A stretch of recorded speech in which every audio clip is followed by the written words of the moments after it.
This is a review of the Lowery frame for holding scrolls or stretcher bars, and it was easy to assemble, although someone who's never assembled something might have a little difficulty as there was no instructions.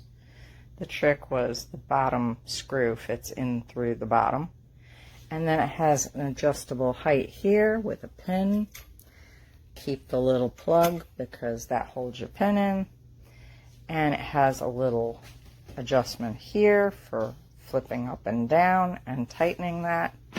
And then the actual clamp is very effective and strong, and I haven't once had to adjust it. As you can see, I used some rings, and they hold all my stuff just perfectly. Very pleased with this.